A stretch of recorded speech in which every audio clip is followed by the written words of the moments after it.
क्या आपको पता है जब भी हम क्लबिंग ऑफ एफआईआर करते हैं, जब एक ही ऑफेंस के डिफरेंट डिफरेंट प्लेसेस पे एफआईआर रजिस्टर्ड करवा दिए जाते हैं, तो जब उन सारे एफआईआर को हम क्लब कर देते हैं तो जितने एफआईआर हुए रहते हैं तो उन्हें हम क्या कंसीडर करते हैं। क्लबिंग ऑफ एफआईआर के बाद हम उन सारे एफआईआर को एज अ स्टेटमेंट कंसीडर करते हैं under section 162 of the CrPC.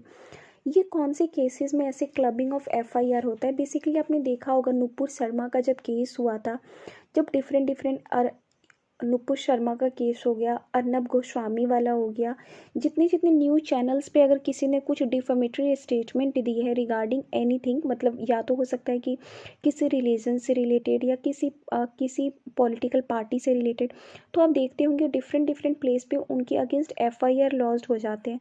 तो उस केस में क्या सेम ऑफेंस के लिए डिफरेंट डिफरेंट प्लेस पे हम एफआईआर रजिस्टर्ड होंगे, तो डिफरेंट डिफरेंट प्लेस पे फिर इन्वेस्टिगेशन होगी, ट्रायल होगी, फिर इंक्वायरी, ये सारी चीज़ें होंगी क्या।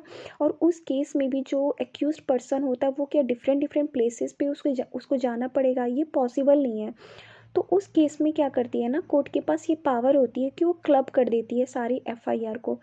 तो क्लब तो हमने कर दिया, बट जब क्लब कर दिया तो जितने एफआईआर हुए थे उसको फिर कंसीडर क्या किया जाएगा। तो बाकी के जो एफआईआर होते हैं ना, उन्हें हम एज ए स्टेटमेंट कंसीडर करते हैं under section 162 of the CrPC. वैसे मैं आपको एक बात बोलूं कि मैंने नुपुर शर्मा की केस को बहुत अच्छे से एनालाइज किया था, जिसमें आपको बहुत कुछ सीखने को मिलेगा। आई होप ये शॉर्ट वीडियो के थ्रू आपको एक न्यू कॉन्सेप्ट पता चला हो। और अगर आपको पहले से पता था तो क्या आप मुझे कमेंट बॉक्स में कोई भी एक केस बता सकते हैं कि किसमें लैंडमार्क जजमेंट था जिसमें हमने क्लबिंग ऑफ एफआईआर के बारे में बात की थी सबसे पहले, जिस केस में हम लोगों ने ये सेटल्ड कर दिया था कि इंडिया में एफआईआर को क्लब किया जा सकता है।